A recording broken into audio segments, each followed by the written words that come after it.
The early struggles of Ottoman had forged a dynasty of warriors, visionaries, but now, in the 16th century, the empire was ready to shine. Under Sultan Suleiman, later known as Magnificent, the Ottomans reached their Golden Age, a period of breathtaking expansion, unmatched wealth, and cultural brilliance. This was not merely an empire of swords, but an empire of ideas, justice, and faith that captivated the world. In 1520, a young man of just 26 years ascended the throne. He was Sultan Suleiman ibn Salim, destined to rule for 46 years, the longest of any Ottoman Sultan.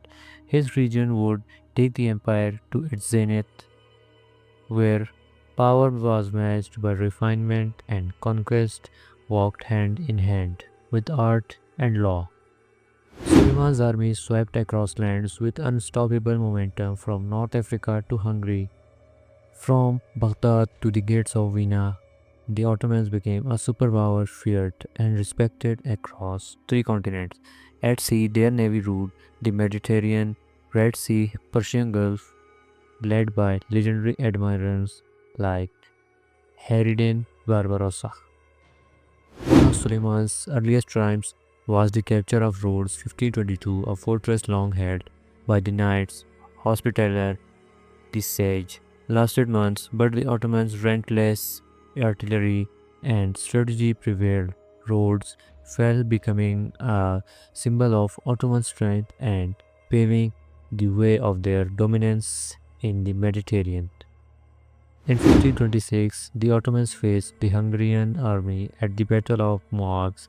It was a clash civilization, but within 2 hours the Hungarians were crushed. The battle opened the gates of Central Europe to Ottoman influence and marked turning a point in European history. The empire was now a power no Christian kingdom could ignore.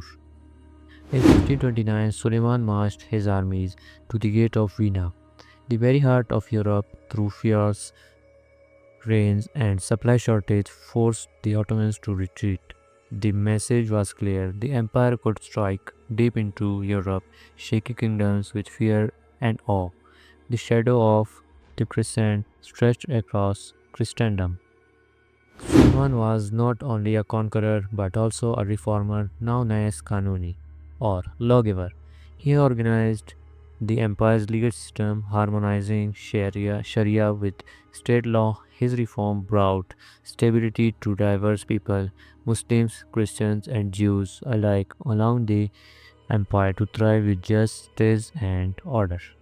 Inside the empire's capital, Istanbul, the magnificence of Topkapi Palace dazzled visitors from across the globe with glittering halls, lush gardens, and treasures from every corner of empire. Topkapi was both a seat of power and showcase of Ottoman wealth and taste. The Golden Age was not just about politics and battles. It was also about beauty under the genius of Mimar Sinan. The empire's chief architect, Istanbul was adorned with breathtaking mosques and bridges. The Suleimani Mosque still stands today, a masterpiece of balance and harmony that reflects the soul of Ottoman civilization.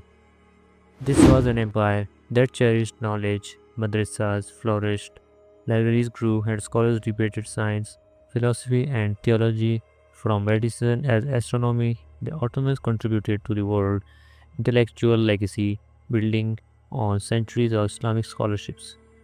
On the seas, Ottoman power was unmatched. Admirals like Harridan Barbarossa turned the Mediterranean into an Ottoman lake, defeating European fleets and securing vital trade routes from Istanbul to Algiers. The empire's naval dominance was undisputed.